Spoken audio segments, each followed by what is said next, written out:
Every day from then on, Miss Harris kept bragging about her fiancé. He was highly educated and well off, coming from a reputed family that lived in a luxury residential area in the city. I'll invite you, Miss Thompson, to my wedding as your last chance to see something splendid. I had no intention of attending such an event. I didn't care about seeing her in her wedding dress, and I was sure I'd be seated with the other female employees. No matter how glamorous the venue or how delicious the food might be, I didn't want to go. As I was thinking that, Miss Harris said, "Oh, right. I'll show you a picture of his house," and started operating her smartphone. "Ah, found it. This is it." Saying that, Miss Harris brought her smartphone screen closer to me. There was a house I recognized. "It's amazing, isn't it? The luxurious and wonderful house is his family home. They must be incredibly wealthy." Miss Harris was saying, but my eyes did not leave the screen of her smartphone. "Oh my, are you surprised? If you want, I can show you pictures inside the house as well." When she slid the photo, a sight I was even more familiar with appeared. It's a luxurious house that you, Miss Thompson, probably couldn't even dream of entering. Are you envious?" Cutting off what she was saying, I hurriedly spoke. This is actually my family home. My name is Kimberly Thompson, an employee at a small to medium-sized company. I am already 34 years old, but still single. I've been working at the company, where I got a job right after graduating college, for over 12 years now. Being the oldest among the female employees, I'm in a position often referred to as the old maid. And all the other women who joined the company at the same time as me have left after getting married. In other words, I'm the only one who kept working there. It is not that I'm working there to find a husband. I just diligently work every day. I tend to keep to myself and like being alone, and I'm not very good at socializing. So, from the perspective of those around me, I am undoubtedly a stick in the mud. But I'm serious about my work, and because I've been at the company for a long time, it seems like the other employees treat me carefully with some respect. Well, I can understand their feelings. I don't go to any social events with my coworkers, and I don't exchange contact information with anyone. I don't hang out in my private life, and I only engage in conversation when absolutely necessary. So it's no wonder they find me boring and don't bother inviting me. But because I've been at the company for a long time, and I'm good at my job, they can't complain. I'm quite a senior. I think that's the kind of awkwardness I bring. As for me, I actually find it convenient not being approached by others. I can work in peace, and I can spend my breaks freely. Plus, this job doesn't involve any entertaining or client-facing tasks. So I'm not caught up in any troublesome human relations drama. And I can spend my days off watching as much of my favorite anime as I want. I also like reading, so going to the bookstore and impulse buying books based on their covers is enjoyable.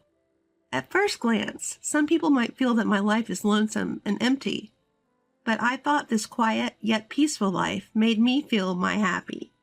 However, everything started to change when a young woman joined the company. She was the complete opposite of me.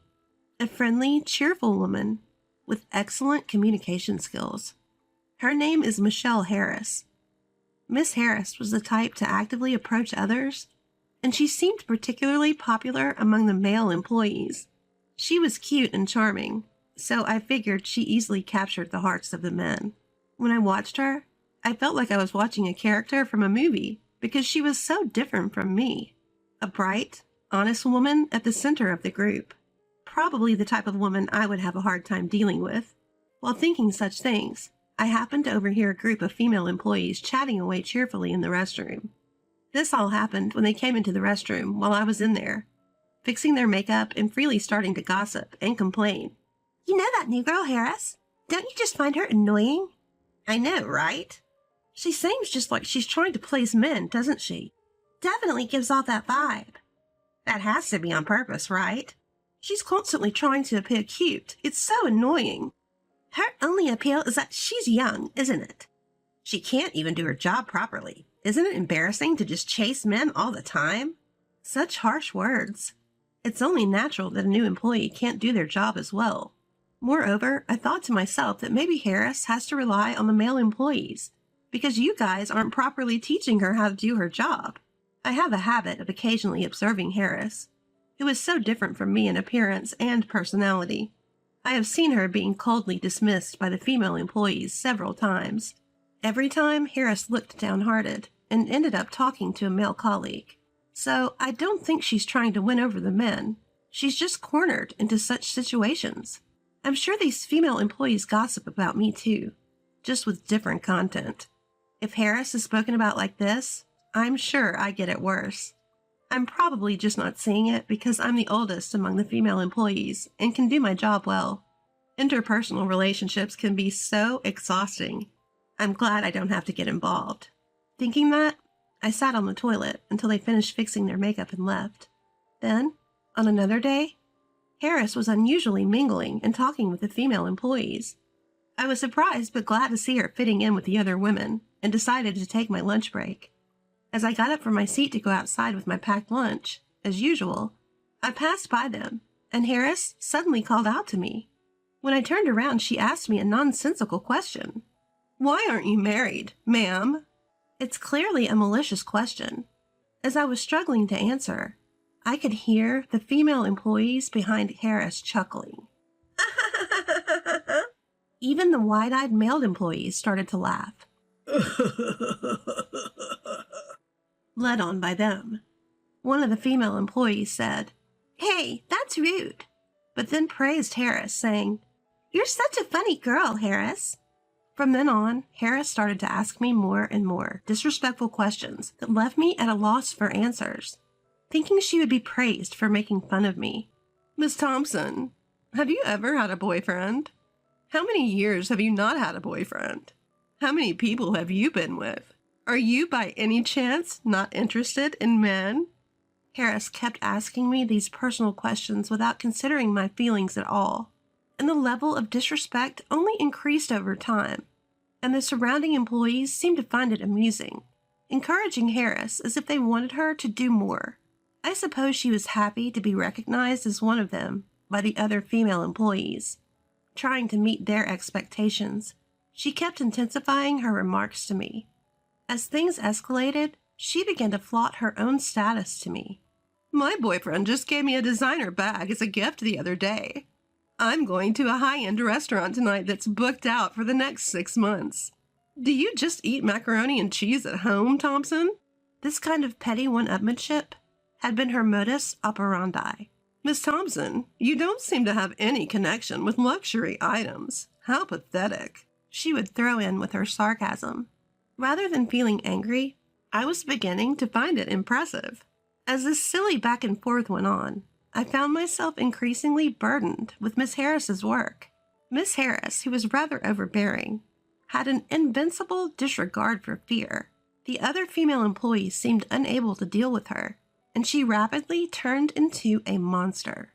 Then one day, after some time had passed, something happened. When Miss Harris came to work, she was very upbeat and started talking to me. "I got engaged." As she said this, she showed me a picture of her fiancé, even though I hadn't asked.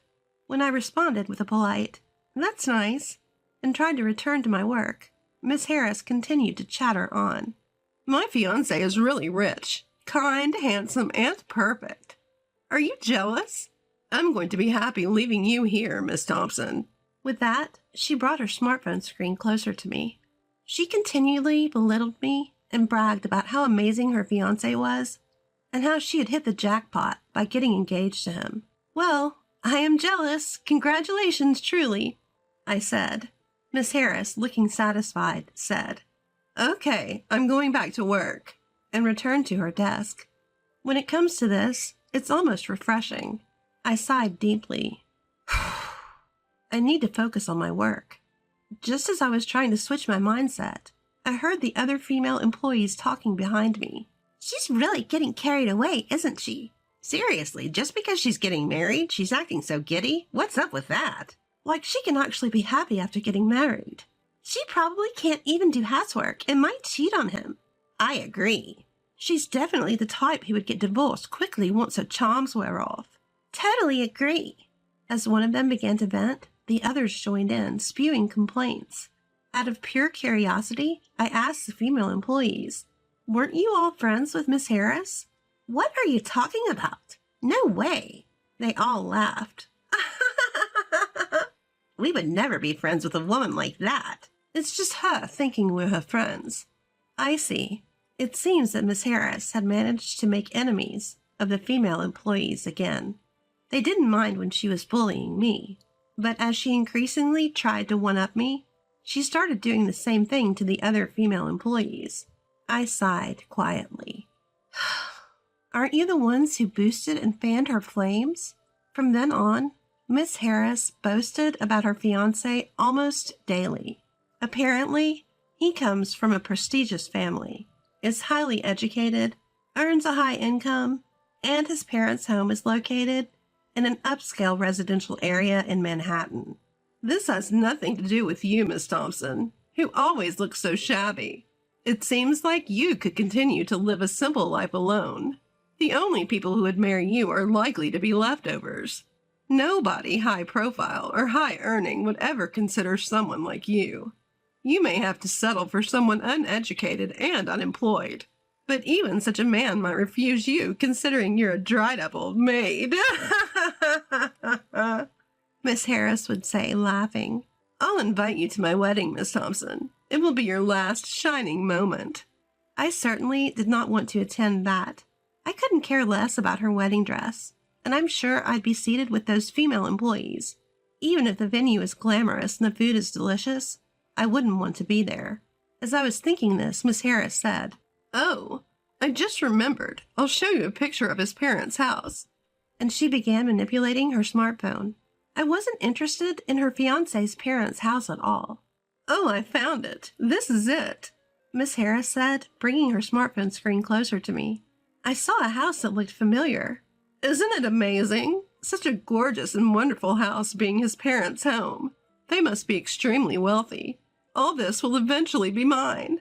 I'm on top of the world. I'm now part of the rich gang. If I feel like it, I'll invite you over, Miss Thompson." Miss Harris said this, but my eyes couldn't leave the screen of her smartphone. "Oh my, did that surprise you? Feel free to take a look at the pictures of the interior as well." As she slid the phone across, more familiar scenes appeared. This is... You can't see or enter such a luxurious house, can you? Are you envious? I cut her off in a hurry and said, this is actually my parents' house." "What? What are you talking about?" "Well, I mean this house in the photo." When I said that, Miss Harris looked shocked. "Huh? What are you saying? Just because you're envious, you shouldn't make such a lame claim." No matter what she says, I'm convinced this is my parents' house. Besides, I'm an only child, so it's not like I have brothers who could marry her or anyone else. The only ones living in this house are my parents, who have entered their 60s, and our beloved dog. Miss Harris seems to think I was joking and laughed out loud. "Oh, Miss Thompson, you're so high level, keeping a straight face while fooling around." But I said seriously, "No, I'm not kidding. This is really true," she said, pointing at the photo. "But look, his car is parked here too, right? And how could you take pictures inside a house that isn't yours?" Despite her objections, the photos she was showing me were undoubtedly my parents' house. The placement of things, the floor plan, it was all exactly like the house I grew up in. Then it hit me. I remembered a sales guy who was often coming and going from my parents' house. I'd met him there and talked to him. He was desperately trying to get a contract, telling my parents all sorts of convenient things. I asked Miss Harris her fiancé's name. It was the same name as the salesman. I see. So that man, Aaron, was pretending my parents' house was his own to impress her. What a lame guy. Does he think he could get away with that? I noticed other signs that Aaron wasn't a very good person. He was always smiling, and even when my parents said, "We think we'll pass on the contract this time," he would cheerfully respond, "I see. Well, I'll come by again next time. But the moment he left the house, I saw from my bedroom window that he had a really scary look on his face. Maybe he was just angry because he didn't get the contract, but it left me a really bad feeling. There's no need to tell Miss Harris about this, but that house is definitely my parents' house.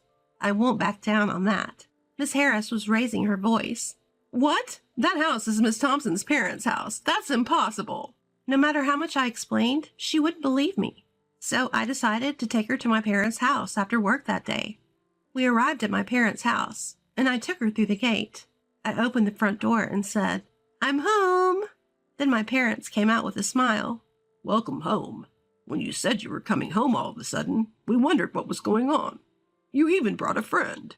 It's not often we see you, but it's nice to see your face after a long time. We have to serve something since you brought a friend. We have some sweets we brought when we went on a trip to France with your aunt. We'll serve them with some tea. Looking at Miss Harris, my parents smiled happily. I mentioned the name of her fiancé and asked my parents about him. Oh, the salesman. He was here just the other day. Hearing my parents respond like that, Miss Harris seemed to accept the truth. When we arrived in my room, she suddenly began to cry. What happened? Are you sad because you were lied to about his family home? Sure, being lied to might have been shocking, but it was not that much of a disaster, I thought. Then Miss Harris said, "I'm sorry," and began to talk about her engagement with Aaron. Apparently, Miss Harris met Aaron at a social gathering.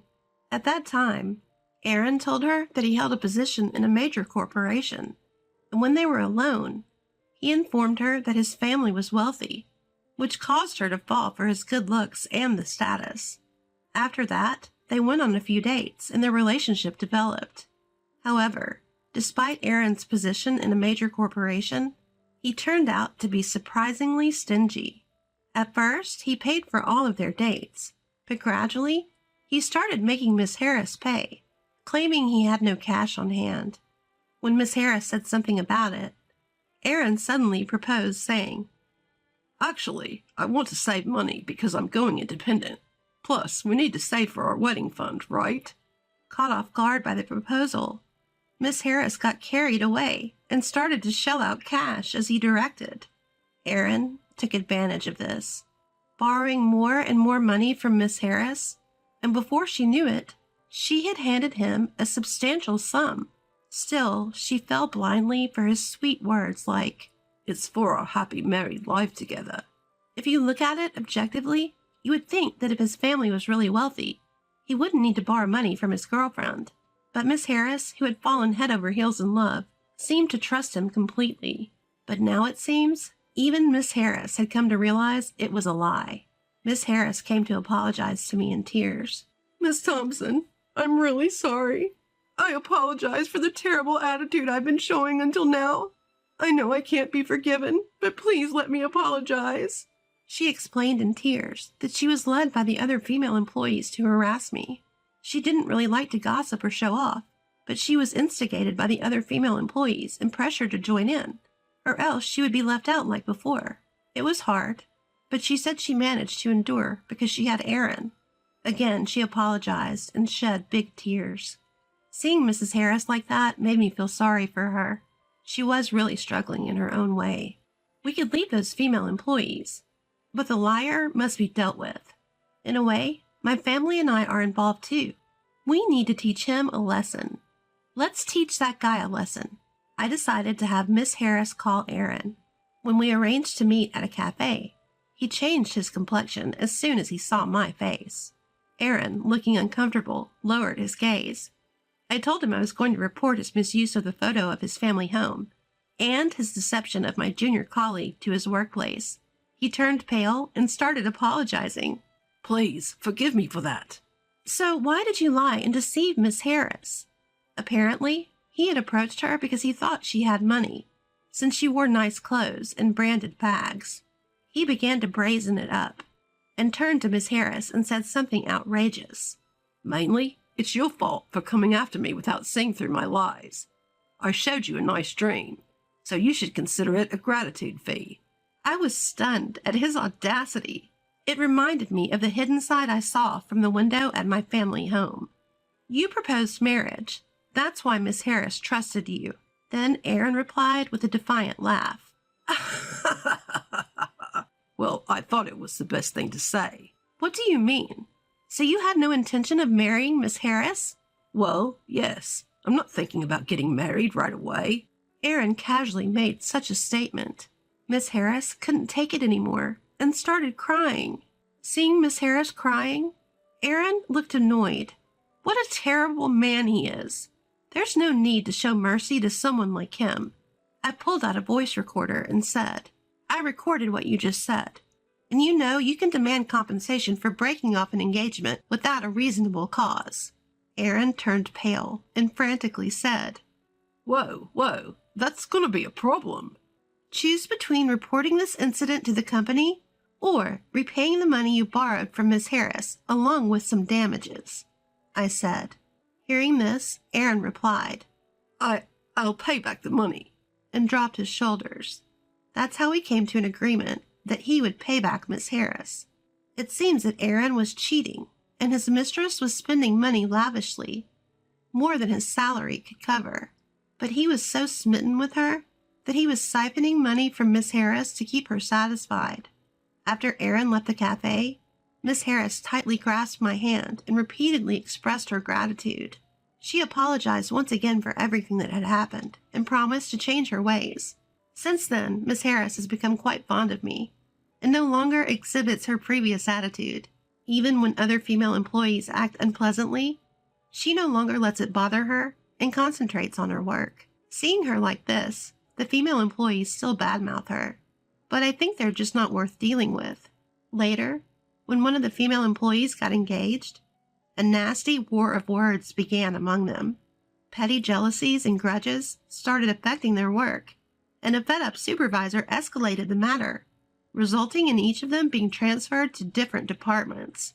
Being on their own, these women weren't particularly harmful, and it seems they are now working quietly in their new departments. Our department has become peaceful and calm, and Miss Harris has been able to work more freely. Lately, Miss Harris and I have been having lunch together, sharing our hobbies. Thanks to her, I've developed an interest in fashion, and she has become a big fan of anime.